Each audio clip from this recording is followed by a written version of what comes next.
Hey, listen to me. It's getting scary, and we're gonna have to raise our sons a little better. Because one thing I remember playing college football and going out there and getting my head bashed in every day in practice when I was a red shirt freshman, and the game became so brutal that I couldn't really turn that off in my relationship, and just other parts of my life was just out of whack because of the mindset that I had to adopt. And it was hard to go out and get your head bashed in and have to just be, in attack mode and then go into chill and relax mode. And now I'm seeing the stuff that men doing with the slapping game, even just how violent our sports are. Now they got car jujitsu. It just men doing stuff that does not make any sense. And I'm telling you, this foolishness, just the nonsense that we getting into, especially the slap game, where you just standing there and you just slap somebody and they're defenseless. We going down bad. And this stuff is gonna trickle over into our relationships. And what we have to realize is when you stand up there and you let somebody slap you like that, and it ain't boxing where you trying to protect yourself. You just standing there and getting slapped. Somebody gonna lose their life. And if they're not losing their life, they're gonna lose their brain chemistry. They definitely gonna have CTE. They definitely gonna end up with dementia.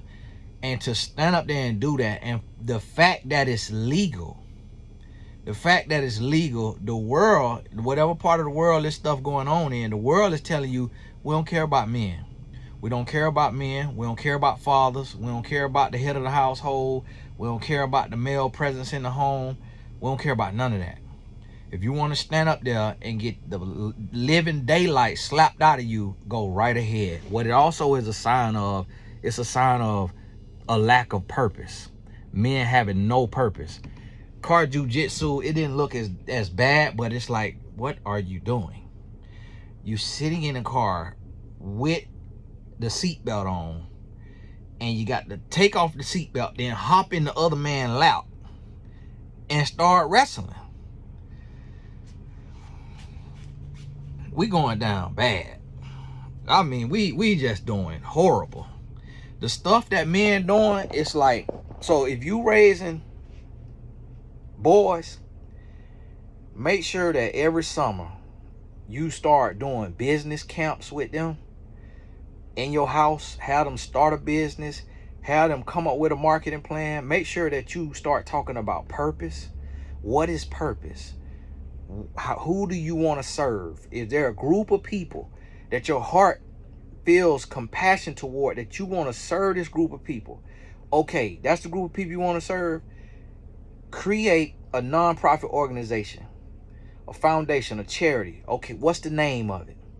Okay, the program that you're going to have serving this group of people, what's the name of that program? What does your logo look like? What are the colors? How are you going to raise funds? Like, start teaching your sons about purpose, about business that makes sense.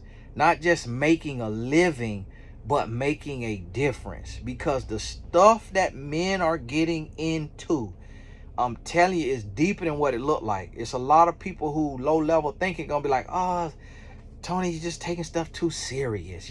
So what? Mind your own business. We are our own business. Each of us is responsible for the person next to us.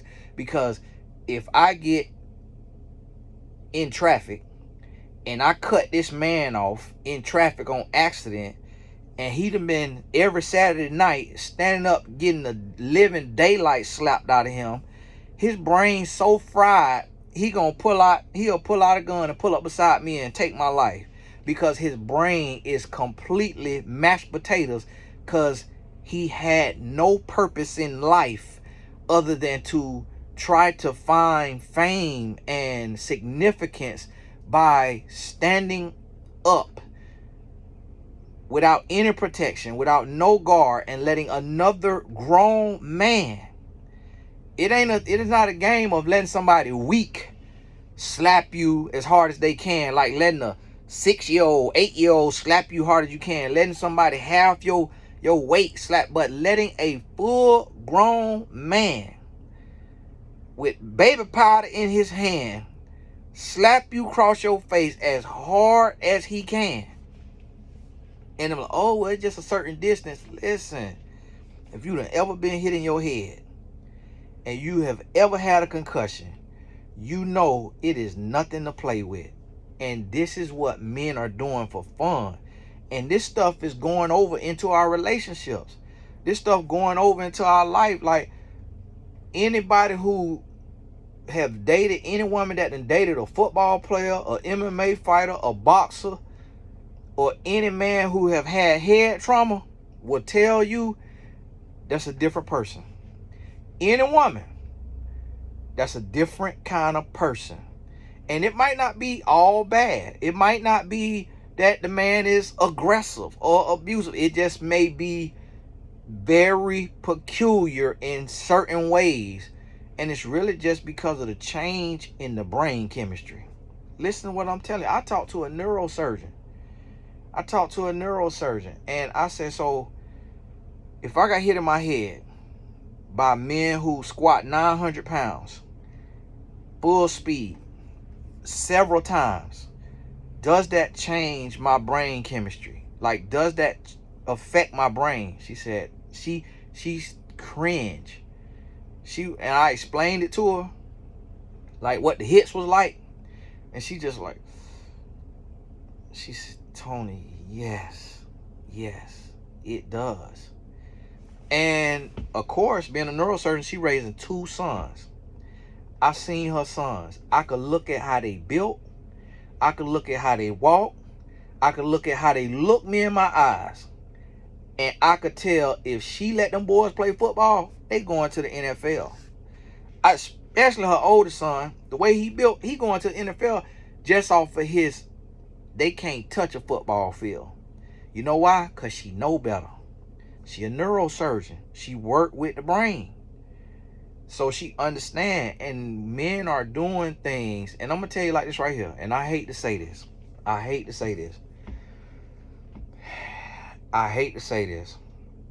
Because it's hard. It's hard for me to say this. Because I got a lot of homeboys. But a father who lets his son do sports that have continual head trauma is operating from the wrong space. He either is not educated, or he is living through his son, or he does not really understand love and how love protects. I'm here to tell you, we got to do better. We got to do better as men. Like, I might become a politician so I could ban a lot of this stuff. I'm being doing petitions. People gonna be ready to take my life. We got to do better. We got to find purpose. We got to find something else to do than to just destroy ourselves for the name of sport. Like, I played football until I was 21, 22 years old. And from age of 7. And what I later realized, when I understood what a concussion was, I realized that I was getting concussions since 7 years old. I realized that the drills we was doing as kids should have been called concussion drills. Should have been called concussion time. You know, we call it Bull in the Rain or Oklahoma, or, you know, the different names. It should have just been called concussion. It should have just been called mashed potato for what you turning your brain into. And I'm telling you, men not talking about this. Men are not talking about this because it's not manly. It's not manly to talk about the thoughts that we have and the experiences that we have and the things that we deal with and the way that we move after a lot of head trauma. It ain't manly. It is manly, but it's not manly. You get what I'm saying? Society done put men in a box to where you can't express it. You can't talk about it. And people have to be around you and see it. and experience it, and you gotta create all kind of stuff. That's why so many men who done played like contact sports with head trauma for years have to have crazy routines. Like, it just different ways guys handle it.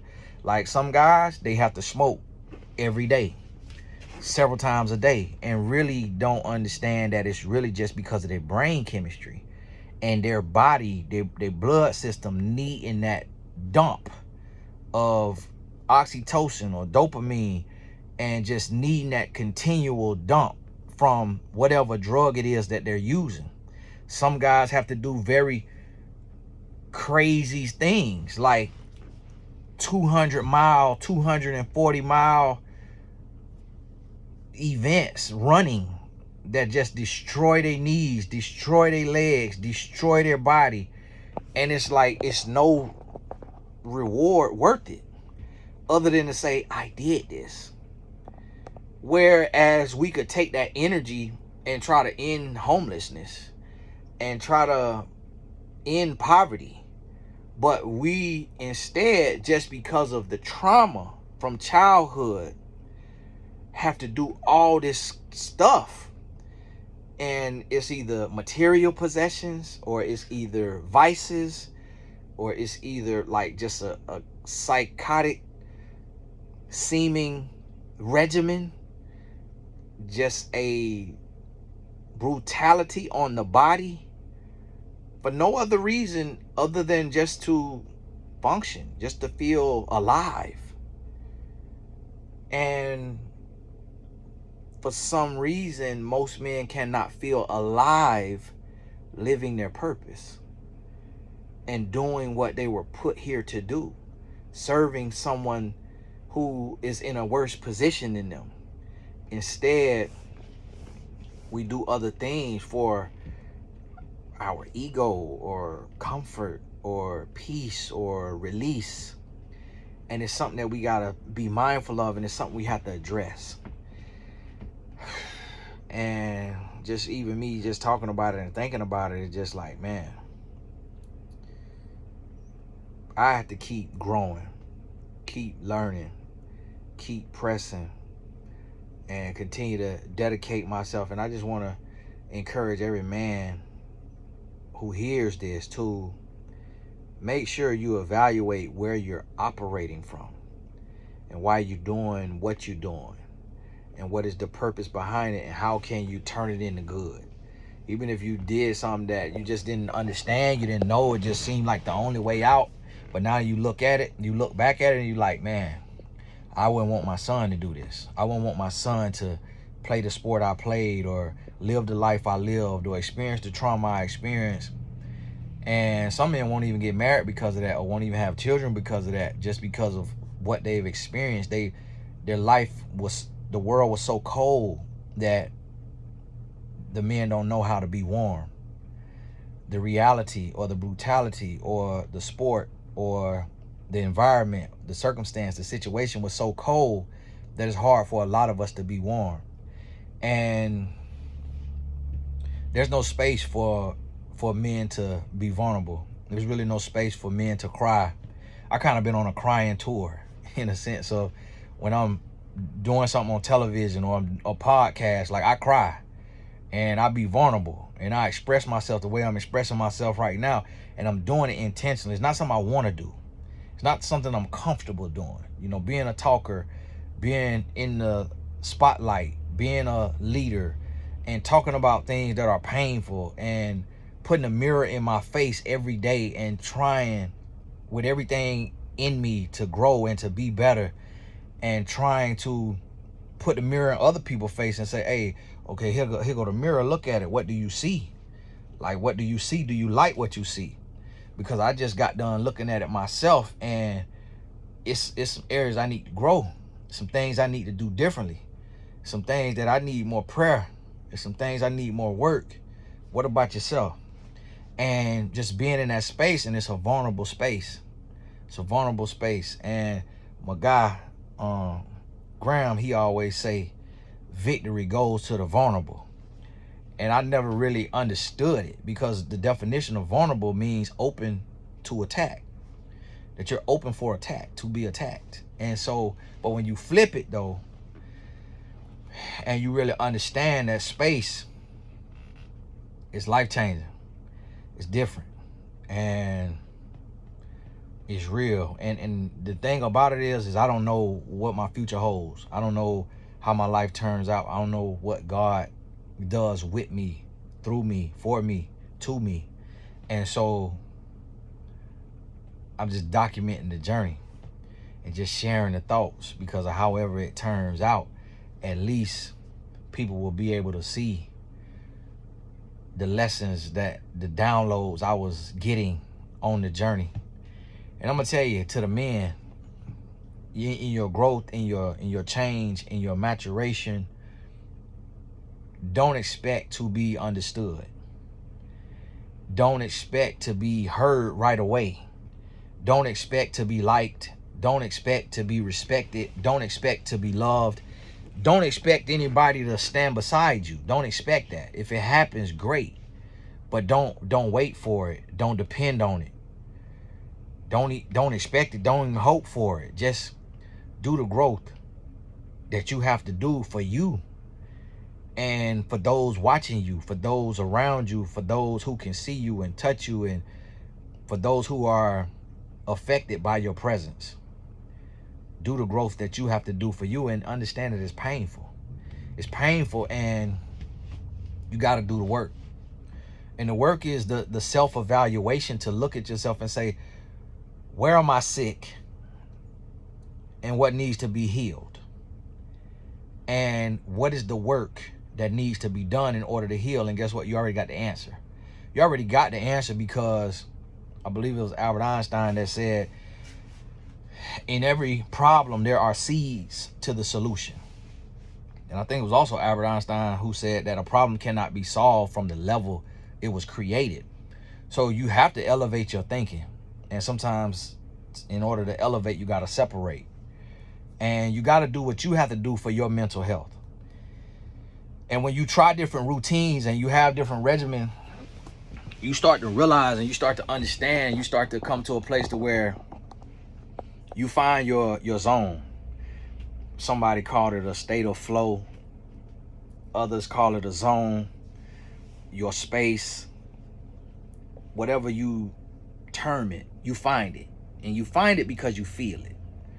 And you feel a sense of peace. You feel a sense of power. You feel a sense of poise. Even in the midst of tough times and trying times, you still can feel it. And whatever that looks like for you, you know what you need in order to function and to grow and to get better. And no day is a perfect day, and no man will ever be perfect. But we must be in pursuit of perfection. Because if you're not pursuing perfection, then you're accepting an untimely death.